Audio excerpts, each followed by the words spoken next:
Hello my dear students. So ਆਪਾਂ optics कर रहे हैं। ऑप्टिक्स ਦੇ ਵਿੱਚ ਅਸੀਂ ਰਿਫਲੈਕਸ਼ਨ ਐਂਡ ਰਿਫਰੈਕਸ਼ਨ ਕਰ ਚੁੱਕੇ ਹਾਂ। ਅਸੀਂ ਰਿਫਰੈਕਸ਼ਨ ਦੇ ਵਿੱਚ ਬਹੁਤ ਸਾਰੇ ਟੌਪਿਕਸ ਪੜ੍ਹੇ। ਅਸੀਂ ਰਿਫਰੈਕਸ਼ਨ ਥਰੂ ਲੈਂਸ ਪੜ੍ਹਿਆ, ਠੀਕ ਹੈ। ਅਸੀਂ ਰਿਫਰੈਕਸ਼ਨ ਦੇ ਵਿੱਚ ਇਹ ਵੀ ਜਾਣਿਆ ਕਿ ਜਦੋਂ ਜਿਹੜੀ ਸਾਡੀ ਰੇ ਆਫ ਲਾਈਟ ਹੈ ਉਹ ਰੇਅਰਰ ਮੀਡੀਅਮ ਟੂ ਡੈਂਸਰ ਮੀਡੀਅਮ ਜਾਂ ਫਿਰ ਡੈਂਸਰ ਮੀਡੀਅਮ ਟੂ ਰੇਅਰਰ ਮੀਡੀਅਮ ਜਾਂਦੀ ਹੈ ਤਾਂ ਉਹ ਕੀ ਕਰਦੀ ਹੈ, ਰਿਫਰੈਕਟ ਹੁੰਦੀ ਹੈ, ਠੀਕ ਹੈ। ਜਿਵੇਂ ਅਸੀਂ ਲੈਂਸ ਦੇ ਵਿੱਚ ਰਿਫਰੈਕਸ਼ਨ ਪੜ੍ਹੀ ਉਵੇਂ ਹੀ ਅਸੀਂ ਅੱਜ ਦੇ ਇਸ ਟੌਪਿਕ ਦੇ ਵਿੱਚ ਰਿਫਰੈਕਸ਼ਨ ਪੜਾਂਗੇ ਥਰੂ ਅ ਪ੍ਰਿਜ਼ਮ, ठीक है। वैसे ਅਸੀਂ ਅੱਜ ਨਵਾਂ ਟੌਪਿਕ ਸ਼ੁਰੂ ਕਰਨਾ ਹੈ दैट इज डिस्पर्जन, पर ਉਸ ਤੋਂ ਪਹਿਲਾਂ ਅਸੀਂ ਇੱਕ ਅੱਜ ਦਾ ਟੌਪਿਕ ਕਰਾਂਗੇ that is refraction through a prism, ठीक है। सो प्रिज्म आई थिंक ਤੁਸੀਂ ਸਾਰਿਆਂ ਨੇ ਆਪਣੀ 10th ਦੀ ਕਲਾਸ 10th ਕਲਾਸ ਦੇ ਵਿੱਚ ਦੇਖਿਆ ਹੋਵੇਗਾ ਜਾਂ ਕਿਸੇ ਨੇ +1 ਦੇ ਵਿੱਚ ਵੀ ਲੈਬਸ ਦੇ ਵਿੱਚ ਜ਼ਰੂਰ ਦੇਖਿਆ ਹੋਵੇਗਾ। ਸੋ ਦਿਸ ਇਜ਼ ਪ੍ਰਿਜ਼ਮ, ਠੀਕ ਹੈ। ਪ੍ਰਿਜ਼ਮ ਇੱਕ ਟਰਾਂਸਪੇਰੈਂਟ ਮਟੀਰੀਅਲ ਹੈ ਜਿਹਦੇ ਵਿੱਚ ਕੀ ਆ, ਅਗਰ ਇਨਸੀਡੈਂਟ ਰੇ ਆਉਂਦੀ ਆ ਤਾਂ ਉਹਦੇ ਇੱਕ ਸਰਫੇਸ ਦੇ ਉੱਤੇ ਜਿਹਨੂੰ ਅਸੀਂ ਰਿਫਰੈਕਟਿੰਗ ਸਰਫੇਸ ਬੋਲਦੇ ਹਾਂ, ਦਿਸ ਰਿਫਰੈਕਟਿੰਗ, ਦਿਸ ਇਜ਼ ਆਲਸੋ ਸਾਰੇ ਜਿਹੜੇ ਇਹਦੇ ਆਲੇ ਦੁਆਲੇ ਨੇ ਰਿਫਰੈਕਟਿੰਗ ਸਰਫੇਸ ਨੇ, ਇਹਦੇ ਵਿੱਚ ਪੈਂਦੀ ਹੈ ਤਾਂ ਬਾਹਰ ਰੇ ਆਫ ਲਾਈਟ ਹੈ ਜਿਹੜੀ ਉਹ ਕਿਹੜੇ ਮੀਡੀਅਮ 'ਚ, ਰੇਅਰਰ ਮੀਡੀਅਮ 'ਚ, ਐਂਡ ਇਹ ਕਿਹੜਾ ਮੀਡੀਅਮ ਹੋ ਗਿਆ, ਡੈਂਸਰ ਮੀਡੀਅਮ ਹੈ, ਤਾਂ ਕੀ ਹੁੰਦੀ ਆ, ਉਹ ਰਿਫਰੈਕਟ ਹੁੰਦੀ ਆ, ਠੀਕ ਹੈ। ਸਿੰਪਲੀ ਤੁਹਾਨੂੰ ਪਤਾ। ਤਾਂ ਹੁਣ ਤੁਹਾਡੇ ਦੋ ਤਿੰਨ ਚੀਜ਼ਾਂ ਇਹਦੇ ਵਿੱਚ ਜਾਣਨ ਵਾਲੀਆਂ ਨੇ। ਪਹਿਲੀ ਇਹ ਹੈ ਕਿ ਇਹ ਕੀ ਨੇ, ਰਿਫਰੈਕਟਿੰਗ ਸਰਫੇਸਿਸ ਨੇ, ਠੀਕ ਹੈ। ਔਰ ਜਿਹੜੇ ਰਿਫਰੈਕਟਿੰਗ ਸਰਫੇਸਿਸ ਨੇ ਜਾਂ ਅਸੀਂ ਇਹਨਾਂ ਨੂੰ ਰਿਫਰੈਕਟਿੰਗ ਫੇਸਿਸ ਬੋਲ ਦਿੰਦੇ ਆ, ਜਿਹੜੇ ਦੋਨੇ ਆਪਸ ਵਿੱਚ ਇੱਥੇ ਐਂਗਲ ਬਣਾਉਂਦੇ ਨੇ ਉਹਨੂੰ ਅਸੀਂ ਬੋਲ ਦਿੰਦੇ ਆ ਐਂਗਲ ਆਫ ਪ੍ਰਿਜ਼ਮ, ਠੀਕ ਹੈ। ਹੁਣ ਇਹਨੂੰ ਮੈਂ ਅਗਰ ਇੱਥੇ ਡਰਾ ਕਰਾਂ ਤਾਂ ਉਹ ਕੀ ਹੋਏਗਾ, ਦਿਸ ਇਜ਼ ਪ੍ਰਿਜ਼ਮ, ਠੀਕ ਹੈ। ਪ੍ਰਿਜ਼ਮ ਦੇ ਵਿੱਚ ਅਗਰ ਮੈਂ ਇਹਨੂੰ ਨਾਮ ਦੇਵਾਂ, ਇਹ ਕੀ ਹੋ ਗਿਆ, ABC। Suppose this is angle A ਜਿਹੜਾ ਇੱਥੇ ਬਣ ਰਿਹਾ, ਇਹਨੂੰ ਅਸੀਂ ਬੋਲ ਦਿੰਦੇ ਆ ਐਂਗਲ ਆਫ ਪ੍ਰਿਜ਼ਮ, ਠੀਕ ਹੈ। ਤਾਂ ਅਸੀਂ ਸਭ ਤੋਂ ਪਹਿਲਾਂ ਇੱਥੇ ਕੀ ਪੜ੍ਹਨੀ ਆ, ਡੈਵੀਏਸ਼ਨ। ਡੈਵੀਏਸ਼ਨ ਦਾ ਮਤਲਬ ਕੀ ਹੋਏਗਾ, ਡੈਵੀਏਸ਼ਨ ਦਾ ਮਤਲਬ ਆ ਕਿ ਰੇ ਆਫ ਲਾਈਟ ਆ ਰਹੀ ਹੈ, ਉਹ ਸਟ੍ਰੇਟ ਜਾਣੀ ਚਾਹੀਦੀ ਸੀ ਬਟ ਉਹ ਕਿਸੇ ਆਪਣੇ ਪਾਥ ਦੇ ਉੱਤੋਂ ਥੋੜੀ ਡਿਫਲੈਕਟ ਹੋ ਗਈ, ਡੈਵੀਏਟ ਹੋ ਗਈ, दैट मीन्स ਉਹਨੂੰ ਅਸੀਂ ਕੀ ਬੋਲਤਾ, ਡੈਵੀਏਸ਼ਨ, ਠੀਕ ਹੈ। ਤਾਂ ਸਿੰਪਲੀ ਅਸੀਂ ਕੀ ਕਰ ਰਹੇ ਹਾਂ, ਮੇਰੇ ਕੋਲ ਇਨਸੀਡੈਂਟ ਰੇ ਆ ਰਹੀ ਹੈ, ਠੀਕ ਹੈ। ਇਨਸੀਡੈਂਟ ਆ ਰਹੀ ਹੈ ਤਾਂ ਉਹ ਕਿਹਦੇ ਉੱਤੇ ਪਈ, ਰਿਫਰੈਕਟਿੰਗ ਸਰਫੇਸ ਦੇ ਉੱਤੇ ਪਈ। ਜਦੋਂ ਰਿਫਰੈਕਟਿੰਗ ਸਰਫੇਸ ਦੇ ਉੱਤੇ ਪੈਂਦੀ ਆ ਤਾਂ ਅਸੀਂ ਉੱਥੇ ਕੀ ਡਰਾ ਕਰਦੇ ਹਾਂ, ਓਬਵੀਅਸਲੀ ਉੱਥੇ ਅਸੀਂ ਕੀ ਡਰਾ ਕਰਦੇ ਹਾਂ, ਨਾਰਮਲ। ਤਾਂ ਮੈਂ ਕੀ ਡਰਾ ਕੀਤਾ ਇੱਥੇ, ਨਾਰਮਲ, ਠੀਕ ਹੈ। ਸਪੋਜ਼ ਮੈਂ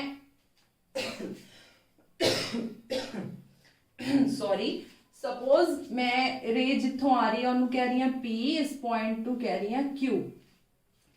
Q पॉइंट ऊपर की देख रहे हैं असी कि रे है जिहड़ी वो इंसीडेंट हो रही है, इस करके इत्थे किहड़ा एंगल बनाउंदी है, इंसीडेंट एंगल बनाउंदी है, ठीक है। तां जदों हुण बाहर रेयरर मीडियम सी एंड ये डेंसर मीडियम है तां डेंसर मीडियम दे विच की होएगी, ये टूवर्ड्स द नॉर्मल बेंड हो जाएगी, है ना, टूवर्ड्स द नॉर्मल बेंड हो जाएगी थोड़ी जी, ठीक है। एंड उत्थे किहड़ा एंगल बनाएगी, अपने कोल रिफ्रैक्टेड एंगल बनाएगी, उन्होंने असीं की बोल दिता, रिफ्रैक्टेड एंगल बोलता, ठीक है। हुण अंदर ही वो एक होर रिफ्रैक्टिंग सरफेस ते पैंदी है जिन्हों असीं बोल दिंदे आ सपोज R, ठीक है। R ते हो रही है तो असीं उत्थे की होर नॉर्मल ड्रॉ करदे आ, नॉर्मल ड्रॉ कीता, ठीक है, नॉर्मल ड्रॉ कीता ते उथों मेरी जिहड़ी रे ऑफ लाइट आ वो की हुंदी आ, अवे फ्रॉम द नॉर्मल चले जांदी है, ठीक है। तो वैसे इंसीडेंट एंगल है, असीं इत्थे इहनूं की बोल रहे हां, this is refracted angle. R इधर है इस करके इसे इहनूं R डैश बोलता, एक ही हो गया मेरे कोल I डैश, या इसनूं असीं बोल दिंदे एंगल ऑफ इमरजेंस, ठीक है, एंगल ऑफ इमरजेंस। ਹੁਣ ਜਿਹੜੀ ਮੇਰੀ ਇਹ ਲਾਈਟ PQ ਹੈ, PQ ਨੂੰ ਕੀ ਹੋਣਾ ਚਾਹੀਦਾ ਸੀਗਾ, ਇਹ ਸਟ੍ਰੇਟ ਇਸ ਤਰ੍ਹਾਂ ਹੀ ਜਾਣੀ ਚਾਹੀਦੀ ਸੀ, ਹੈ ਨਾ। ਆਪਾਂ ਇਹ ਸੋਚਾਂਗੇ ਤਾਂ ਇਹੀ, ਬਟ ਇਹ ਸਟ੍ਰੇਟ ਨਹੀਂ ਜਾਂਦੀ ਤੇ ਉਸ ਤੋਂ ਬਾਅਦ ਹੀ ਮੇਰੀ ਸੇਮ ਜਿਹੜੀ ਇਸ ਸਾਈਡ ਵਾਲੀ ਹੈ ਇਨਸੀਡੈਂਟ, ਉਹ ਵੀ ਉਹਨੂੰ ਵੀ ਮੈਂ ਰੀਪਰੋਡਿਊਸ ਕਰਦੀ ਆ। ਤਾਂ ਜਿਹੜਾ ਇੱਥੇ ਐਂਗਲ ਬਣ ਰਿਹਾ, ਐਂਗਲ ਹੇਅਰ डेल्टा, इनू असी की बोल दिंदे आ एंगल ऑफ डेविएशन। हुण ये एंगल ऑफ डेविएशन क्यों आया कि रे इस तरह जानी चाहिए सी बट ये बैंड हो गई है ना। तो जिहड़ा इत्थे एंगल बनया दोनों साइड तो रेयर मीडियम वाली इंसीडेंट रेस तो जिहड़ा एंगल बनया उन्होंने असीं की बोल दिंदे आ एंगल ऑफ डेविएशन। ठीक है। सो अपने कोल एक ही हो गया पी क्यू आर, एक ही होएगा सपोज अपने कोल एस। ठीक है। सिंपली अगर जिथे आके मेरे दोनों नॉर्मल्स मिलते हैं मैं उन्होंने की बोल देनी आ एन, और जिथे दोनों पॉइंट कट होंगे ने वो असीं बोल देने एम। ठीक है। सिंपल मैथमेटिक्स है। This is M, this is N, जिथे नॉर्मल कट होए, जिथे एंगल ऑफ डेविएशन बनया। ठीक है। हुण तुसीं इत्थे देख रहे हो कि जिथों मेरा इंसीडेंट एंगल बन रहा ये दोनों की ने इक्वल एंड अपोजिट एंगल ने, आ भी दोनों की ने इक्वल एंड अपोजिट एंगल ने। ठीक है। सब तो पहला मैं की केड़ी रेक्टेंगल ले रही हां ए क्यू एन आर। ठीक है। केड़ी ट्रायंगल ले रही हां rectangle A Q N R. इहदे विच दोनों जिहड़े मेरे एंगल्स ने that means angle A plus angle Q N R एक ही ने 180 डिग्री ने। ठीक है। Angle A plus angle Q N R is 180 degree. क्यों? क्योंकि यह केड़ी ट्रायंगल है क्वाड्रिलेटरल ट्रायंगल है। ठीक है। तो उस तो बाद असी केड़ी असी जिवें ही अपने रिफ्रैक्शन दे विच भी कीता सी कि जिहड़ा मेरा एक्सटीरियर एंगल हुंदा किसी ट्रायंगल दा वो सम ऑफ इंटीरियर एंगल्स हुंदा। ये चीज आपां कीती सीगी। सेम इत्थे की हैगा सपोज दिस मेरी कोई भी ट्रायंगल है, ट्रायंगल दे जिहड़े तीनों एंगल्स ने उन्हां दा सम भी क्या हुंदा 180 दे इक्वल हुंदा। तो सपोज करदे आ असीं ट्रायंगल ले लैंदे आ केड़ी ट्रायंगल आ वाली Q N R, triangle Q N and R. इहदे विच की होएगा मेरे कोल angle R plus angle R dash plus angle Q N R is equals to 180 degree है ना। ये लिख सकते हैं असीं इहनूं इस तरीके दे नाल भी लिख सकते हैं R plus R dash is equals to 180 degree minus Q N are.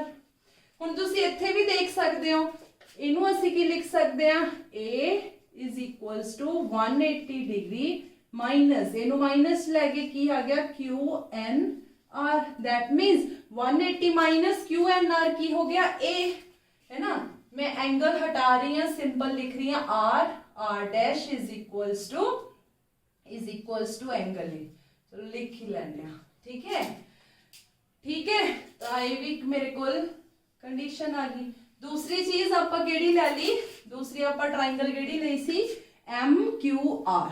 केड़ी एम क्यू आर ओदे विच एक्सटीरियर एंगल केड़ा हैगा डेल्टा।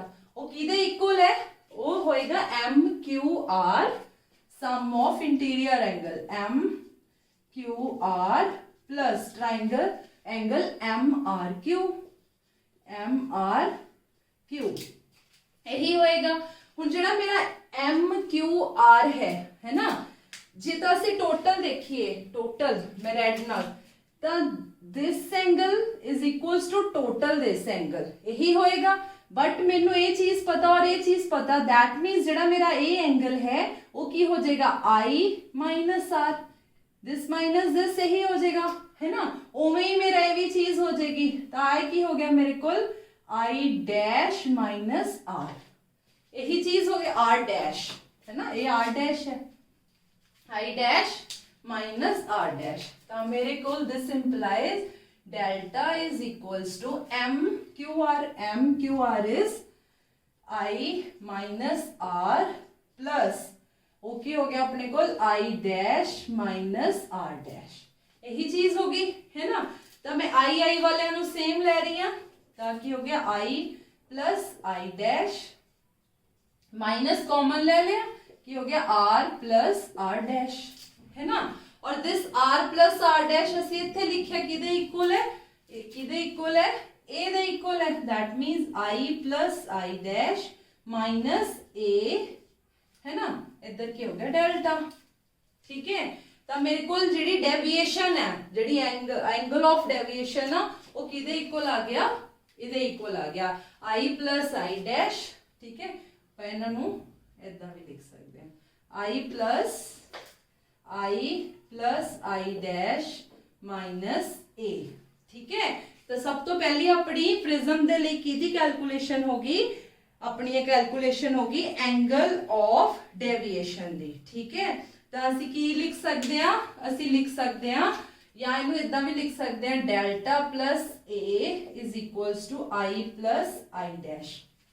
ठीक है, तो ਇਹਦਾ मतलब ਕੀ ਹੋ ਗਿਆ, angle of deviation plus angle of prism is equals to incident angle, है ना, angle of incidence plus angle of emergence, है ना। ਇਹਦੇ ਤੋਂ ਸਾਡੀ ਇੱਕ ਕੀ ਨਿਕਲਿਆ, ਇੱਕ ਸਟੇਟਮੈਂਟ ਨਿਕਲਿਆ ਜੀ ਜਿਹਨੂੰ ਅਸੀਂ ਲਿਖ ਸਕਦੇ ਹਾਂ angle of deviation this delta plus angle of prism is equals to angle of this incident and angle of this emergence. ठीक है, क्लियर है इत्थों तक सब ਨੂੰ। ਤਾਂ ਨੈਕਸਟ ਚੀਜ਼ ਅਸੀਂ ਕੀ ਫਾਈਂਡ ਆਊਟ ਕਰਨੀ ਆ, ਨੈਕਸਟ ਚੀਜ਼ ਹੈਗੀ ਇਹਦੇ ਵਿੱਚ ਐਂਗਲ ਆਫ ਮਿਨੀਮਮ ਡੈਵੀਏਸ਼ਨ, ਔਰ ਇਹਨੂੰ ਅਸੀਂ ਪ੍ਰਿਜ਼ਮ ਫਾਰਮੂਲਾ ਵੀ ਕਹਿ ਦਿੰਦੇ ਆ।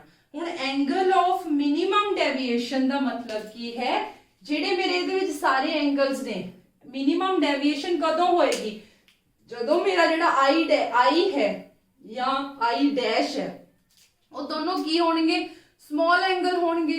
जो मेरे को incidence and emergence angle small होंगे, केस है जड़ा वो की है जो मेरे को इंसीडेंट एंगल है ना, एक ही होंगे स्मॉल होंगे, वेरी स्मॉल। ठीक है, स्मॉल होंगे तो इन्हों असीं ये भी लिख सकते हैं जो स्मॉल ने, दैट मीनस ये दोनों किदे इक्वल ने, आई दे इक्वल ने। हुण जो इंसीडेंट एंगल स्मॉल ने तो मेरे को रिफ्रैक्टेड एंगल भी स्मॉल ही होंगे। ठीक है, तो मेरी जिहड़ी डेविएशन है वो की होएगी, मिनिमम होएगी। ठीक है, उन्होंने असीं किद्दां लिख सकते हैं, उन्होंने असीं लिख सकते हैं सब तो पहला मेरे कोल की है दिस वन, दिस इक्वेशन। ठीक है, from one, so from one, from equation one r is equals to r dash, है ना, तो मेरे को की हो गया r plus r is equals to a, यही चीज होगी। ਇਹਦੇ ਤੋਂ ਅਸੀਂ ਕੀ ਲਿਖ ਸਕਦੇ ਹਾਂ, 2r is equals to a। ਇਹਦੀ r ਦੀ ਜਗ੍ਹਾ ਤੇ ਵੀ ਮੈਂ ਸਿੰਪਲ r और r dash ਦੀ ਜਗ੍ਹਾ ਤੇ ਵੀ ਮੈਂ ਕੀ ਲਿਖਤਾ, ਸਿੰਪਲ r। ਤਾਂ ਮੇਰੇ ਕੋਲ ਕੀ ਹੋ ਗਿਆ, this implies r is equals to a by 2, यही चीज होगी, है ना। this is equals to a by 2, है ना। हुण मेरे को आपां कढना की एंगल ऑफ डेविएशन, है ना, तो अपने को डेल्टा मिन मिनिमम डेविएशन कढ रहे हैं ना, delta min is equals to, इत्थे की है मेरे को i, है ना, i भी i दे इक्वल है एंड i डैश भी i दे ही इक्वल है, प्लस सॉरी माइनस a किदे इक्वल है अपने को 2r दे इक्वल है, इत्थे अपन लिखा ना हुणे 2r दे इक्वल है। दैट मीन्स क्या हो गया, 2i माइनस 2r, यही चीज होगी 2i माइनस 2r, या मैं इनू a भी रख सकती हैं। ठीक है, दोनों चीज़ा रख सकते हैं, इनू आप इदा भी लिख सकते हैं, delta min is equals to i plus i minus a। ठीक है, क्या हो गया 2i माइनस a, है ना, डेल्टा मिन, यही चीज हो गया 2i माइनस a। ठीक है, तो अपने कोल मिनिमम डेविएशन दे लिए क्या होना चाहिए, जेड़ा मेरा इंसीडेंट एंगल है 2i वो किदे इक्वल होना चाहिए, delta min plus a, and i is equals to delta min plus a divided by 2, जेड़ा इधर 2 सी ओदे नीचे चला गया। ठीक है, तो ये की हो गया मेरे को एंगल ऑफ मिनिमम डेविएशन। ठीक है, एंगल ऑफ मिनिमम डेविएशन। अगर मैं ਇਹਦੇ ਵਿੱਚ रिफ्रैक्टिव इंडेक्स ਕੱਢਣਾ ਹੋਵੇ, ठीक है, रिफ्रैक्टिव इंडेक्स ਉਹ ਕਿਹਦੇ ਇਕੁਅਲ ਹੁੰਦਾ, ਮਿਊ ਦੇ ਇਕੁਅਲ, ਮਿਊ ਕਿਹਦੇ ਇਕੁਅਲ ਹੁੰਦਾ, sin i divided by sin r, है ना, इस चीज दे इक्वल ਹੁੰਦਾ। Sine I by sine R. हुण इत्थे अपने कोल साइन आई क्या किदे इक्वल है, साइन आई इज आई, आई आपां हुणे कैलकुलेट कीता है ना, आई आपां हुणे कैलकुलेट कीता दिस वन, तो आपां की लिख सकते हैं, this implies mu is equals to sine of क्या होएगा, डेल्टा मिन प्लस ए बाय 2, यही चीज लिखांगे, divided by sine of R, R किदे इक्वल है, आपां हुणे इत्थे कैलकुलेट कीता सी, किदे इक्वल है, ए बाय 2 दे, तो असी की दे दिता, रिफ्रैक्टिव इंडेक्स भी दे दिता, ठीक है, तो असी की दे दिता इहदा रिफ्रैक्टिव इंडेक्स भी दे दिता, इहनूं असी प्रिज्म फार्मूला भी बोल दिंदे आ, क्लीयर है। तो इहदे विच कुछ भी टेंशन लैण दी जरूरत नहीं है, सिंपली तुसी सब तो पहला की कीता, सिंपल मैथमेटिक्स लगा के दिस ये चीज डिराइव कर ली, ठीक है। एक ही हो गया अपने कोल, ए हो गया अपने कोल एंगल ऑफ डेविएशन, असी क्या इत्थे कैलकुलेट कर लिया, एंगल ऑफ डेविएशन। हुण जदों असी एंगल ऑफ डेविएशन कढना तां असी दूसरी चीज की कढनी आ, मिनिमम डेविएशन। मिनिमम डेविएशन कदों होएगी, जदों मेरे कोल इंसीडेंट जेडे एंगल्स ने वो की होणगे, स्मॉल होणगे, असी उहनूं स्मॉल बोलता आई दे इक्वल, सिंपल, ठीक है। और उस तो बाद जदों आई स्मॉल है तो आर भी स्मॉल है, ठीक है। तो असी इत्थे पहला ए दी वैल्यू कढ ली, क्योंकि असी इत्थे फिल करनी सी, इत्थे फिल करके असी की कढ लिया, डेल्टा मिन कढ लिया, I plus I minus A and delta min 2i minus A, तो इत्थों असी कादी वैल्यू कढ ली, आई दी, इत्थों सानू आर दी वैल्यू पता चल गई, इत्थों मैनू आई दी वैल्यू पता चल गई, तो मैं सिंपली की कढ लिया, इस प्रिज्म दा रिफ्रैक्टिव इंडेक्स भी कैलकुलेट कर लिया, ठीक है। सो नेक्स्ट हुण इहदे तो असी इस प्रिज्म दा जिहड़ा रिफ्रैक्टिव इंडेक्स है वो कैलकुलेट कर सकते हैं कि जिहड़ा ये जिहड़ा ट्रांसपेरेंट साडा मीडियम है ओदा रिफ्रैक्टिव इंडेक्स कितना है, ठीक है। तो नेक्स्ट चीज असी करनी है कि डेविएशन थ्रू स्मॉल एंगल्स, जदों डेविएशन है जिहड़ी वो स्मॉल एंगल्स दे नाल होवे, ठीक है, स्मॉल एंगल्स दे नाल, इनू असी प्रिज्म फार्मूला भी बोल दिंदे आ, ठीक है, इनू असी की बोल दिंदे आ, प्रिज्म फार्मूला बोल दिंदे आ,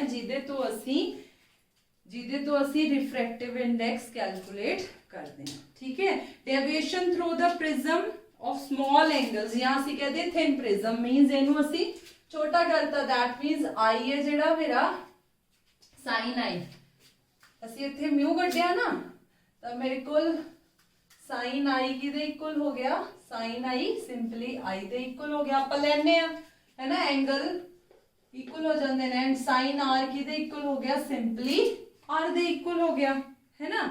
तो मेरे कोल म्यू, सो म्यू किदे इक्वल हो गया, sine I by sine R C, तो मेरे को सिंपली क्या हो गया, आई बाय आर दे इक्वल हो गया, है ना, इहदे इक्वल हो गया, तो मैं इहदे तो की लिख सकती हां, इहदे तो मैं लिख सकती हां I is equals to mu R, यही लिख सकती हां, है ना।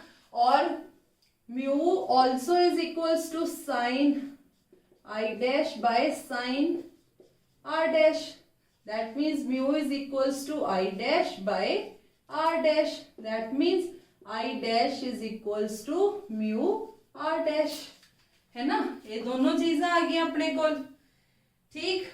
तो मैं इन्हां दोनों नूं, मेरे कोल क्या आ गया, आई दी वैल्यू एंड आई डैश दी वैल्यू, ठीक है, मैं इत्थे पुट कर सकती हां क्योंकि मैं तो डेविएशन चेक करनी है, तो डेविएशन अपने कोल किदे equal I, delta is equals to I plus I dash minus A, तो आई दी जगह ते मैं की लिखता, mu R plus I dash दी जगह ते mu R dash minus A, है ना, ए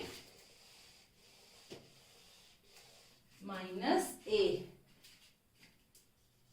दैट मीन्स म्यू में की लिख सकती हैं R plus R dash minus A, है ना। आर प्लस आर डैश आप पहला पढ़ चुके हैं कि इक्वल सी ए, हुणे मैं रब की है जिहड़ी लाइन है ना। आ देखो r प्लस आर डैश किदे equal C a, that means mu into a minus a, ये चीज लिख सकते हैं ना। r प्लस आर डैश की जगह ते मैं की लिख सकती हाँ a, तो असीं इत्थों a कॉमन कढ सकते हैं, तो अपने कोल की आ गया म्यू माइनस 1 इंटू a, ठीक है। एक ही हो गया अपने कोल when the prism is thin, ठीक है, when there is a thin prism तां अपने कोल की हो गए एंगल है जिहड़े ओह स्मॉल हो गए एंड उन्हां नूं असीं कैलकुलेट कीता डेविएशन एंगल, तो असीं उहदे तो की फाइंड आउट कर लिया म्यू माइनस 1 इंटू ए, ठीक है। सो जदों असीं हुण प्रिज्म पढ़िया तो प्रिज्म दे विच असीं ये चीज़ कैलकुलेट कर ली कि इहदे विच की आउंदा एक रिफ्रैक्टिव इंडेक्स, मतलब इस दे विच इफेक्ट करदा या आपां कह लईए कि इस चीज़ नूं इफेक्ट कर रहा। सो हुण आपां की पढ़ना सी, अपना मेन टॉपिक से डिस्पर्जन। डिस्पर्जन क्या हुंदा? डिस्पर्जन हुंदा कि जदों मेरे कोल वाइट लाइट इस प्रिज्म दे उत्ते पै रही है तो वो अपने कॉन्स्टिट्यूएंट, मतलब वाइट लाइट है जिहड़ी वो स्प्लिट हो जाती है, ठीक है। जिवें सपोज करो कि जिहड़ी तुसीं इह चीज़ नूं तो देखिया भी होएगा, वाइट लाइट प्रिज्म दे उत्ते पई तो इधरों डिफरेंट कलर्स आ जांदे ने, 7 कलर्स है ना, जिहड़े अपने विबग्योर दे विच सानूं दिखदे ने, ठीक है। तां उन्हां वो कलर्स दे आउण नूं ही असीं की बोल दिंदे आ, डिस्पर्जन बोल दिंदे आ, ठीक है। दैट मीन्स वाइट लाइट दा अपने कॉन्स्टिट्यूएंट्स कलर दे विच टुटना की हुंदी आ डिस्पर्जन। हुण ये डिस्पर्जन हुंदी क्यों है ना, आपां इहनूं इस तरह लिख इदां दस सकदे आ कि जिहड़ा मेरे कोल प्रिज्म है, ठीक है, प्रिज्म दे उत्ते की होई मेरे कोल वाइट लाइट आके पई, ठीक है, तो डिफरेंट उहदे विच जाके की होई अपने कोल रिफ्रैक्ट होगी, तो रिफ्रैक्ट होने तो बाद वो सानू इधर डिफरेंट कलर्स दिंदी है, जिहदे विच सब तो ऊपर रेड और सब तो नीचे की आ जांदा वायलट आ जांदा, ठीक है। इस फिनोमिना नूं असीं की बोल दिंदे आ डिस्पर्जन। हुण ये डिस्पर्जन हुंदी क्यों है?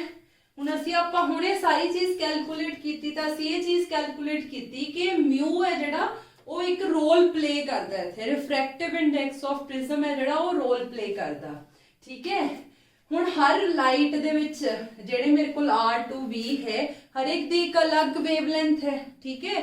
तो एक अपने कोल साइंटिस्ट सी जिन्हों असीं कॉची बोलदे आ, वो साइंटिस्ट ने एक फॉर्मूला दिता सी जिहदे विच उहने दस्सिया सी कि जिहड़ा म्यू है ओह लैम्डा है जिहड़ा ओहदे सो ऑन, लैम्डा दे जिहड़ा इनवर्सली प्रोपोर्शनल है, सॉरी इत्थे स्क्वायर है इत्थे 4 है, that means lambda they change होण दे नाल जिहड़ा मेरा म्यू है रिफ्रैक्टिव इंडेक्स है वो चेंज हुंदा जांदा, ठीक है। हुण जिहड़ा म्यू है, ठीक है, मटीरियल दा वो हर कलर दे लिए डिफरेंट होएगा, म्यू है जिहड़ा वो हर कलर दे लिए डिफरेंट होएगा, क्यों? क्योंकि हर कलर दी जिहड़ी वेवलेंथ है वो डिफरेंट होएगी। हुण जदों मेरा वेवलेंथ ऑफ रेड है, ठीक है, और वेवलेंथ ऑफ वायलेट है, दोनों की ने डिफरेंट ने, ते इन्हां दे लिए जिहड़ा म्यू है वो भी डिफरेंट है इस मटीरियल दा। जदों इसका म्यू डिफरेंट है तो उन्हां दी जिहड़ी अपने कोल कह लो रिफ्रैक्शन है वो डिफरेंट एंगल्स से हुंदी आ, जिहदे करके मैनूं वो सारे नेगे टुटे हुए नजर आउंदे ने, मतलब अलग नजर आउंदे ने, ठीक है। ऊपर सब तो रेड, इहदे विच होर बहुत सारे कलर्स हुंदे ने, ठीक है। तो सब तो ऊपर मैनूं की है रेड नजर आउंदा है और सब तो नीचे मैनूं जिहड़ा हैगा ओह वायलेट नजर आउंदा है। तुसीं विबग्योर पढ़िया होएगा तो सब तो मतलब वी वायलेट,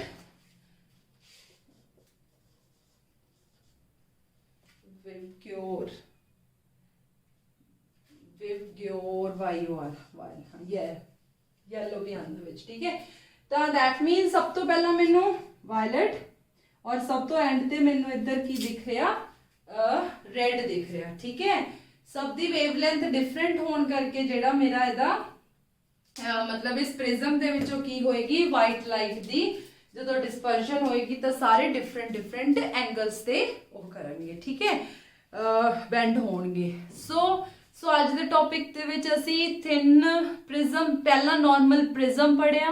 ਪ੍ਰਿਜ਼ਮ ਦੇ ਵਿੱਚ ਅਸੀਂ ਐਂਗਲ ਆਫ ਡੈਵੀਏਸ਼ਨ ਦੇਖਿਆ ਕਿ ਐਂਗਲ ਆਫ ਡੈਵੀਏਸ਼ਨ ਕਿਉਂ ਆਉਂਦਾ, ਬਿਕੋਜ਼ ਉਹਦਾ ਰਿਫਰੈਕਟਿਵ ਇੰਡੈਕਸ ਚੇਂਜ ਹੋ ਜਾਂਦਾ, ਉਹ ਡੈਂਸਰ ਮੀਡੀਅਮ ਹੈ। ਠੀਕ ਹੈ, ਤਾਂ ਉਹਦੇ ਨਾਲ ਅਸੀਂ ਕੀ ਕਰ ਰਹੇ ਹਾਂ, ਅਸੀਂ ਸਿਰਫ ਇੱਕ ਰੇ, ਜਿਹੜੀ ਇੱਕ ਰੇ ਸੀ ਅਸੀਂ ਉਹਨੂੰ ਡੈਵੀਏਟ ਹੁੰਦੇ ਦੇਖਿਆ। ਠੀਕ ਹੈ, ਹੁਣ ਜਦੋਂ ਮੇਰੇ ਕੋਲ ਵਾਈਟ ਲਾਈਟ ਹੈ, ਵਾਈਟ ਲਾਈਟ ਦੇ ਵਿੱਚ ਜਿਹੜੇ ਡਿਫਰੈਂਟ ਕਲਰਸ ਨੇ ਉਹਨਾਂ ਦੀ ਜਿਹੜੀ ਵੇਵਲੈਂਥ ਹੈ, ਠੀਕ ਹੈ, ਉਹ ਵੇਵਲੈਂਥ ਜਦੋਂ ਡਿਫਰੈਂਟ ਹੋਏਗੀ ਤਾਂ ਉਹ ਕੀ ਹੋਏਗੀ, ਇਸ ਮੀਡੀਅਮ ਤੋਂ ਡੈਂਸਰ ਤੋਂ ਜਦੋਂ ਰੇਅਰਰ ਜਾਏਗੀ ਉਹ ਅਲੱਗ-ਅਲੱਗ ਐਂਗਲ ਦੇ ਉੱਤੇ ਕੀ ਹੋਏਗੀ, ਰਿਫਰੈਕਟ ਹੋ ਜਾਏਗੀ, ਜਿਸ ਨੂੰ ਅਸੀਂ ਡਿਸਪਰਜਨ ਬੋਲਦੇ ਆ। ਠੀਕ ਹੈ, ਉਹ ਕਿਉਂ ਹੁੰਦੀ ਹੈ, ਕਿਉਂਕਿ ਸਾਡੇ ਕੋਲ ਜਿਹੜਾ ਲਾਈਟ ਹੈ ਉਹਦਾ lambda wavelength comes into point, ਤਾਂ ਵੇਵਲੈਂਥ ਜਿਹੜੀ ਹੈ ਉਹ ਰਿਫਰੈਕਟਿਵ ਇੰਡੈਕਸ ਨਾਲ ਇਸ ਤਰ੍ਹਾਂ ਜਿਹੜਾ ਹੈ ਰਿਲੇਟ ਕਰਦੀ ਹੈ ਬਾਈ ਕੋਚੀ ਫਾਰਮੂਲਾ।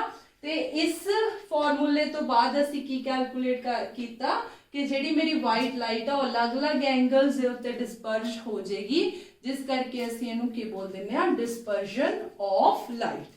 ਠੀਕ ਹੈ, ਤਾਂ ਇਸ ਤੋਂ ਬਾਅਦ ਅਸੀਂ ਨੈਕਸਟ ਟੌਪਿਕ ਸਕੈਟਰਿੰਗ ਪੜਾਂਗੇ। So this is all for today's lecture. Thank you.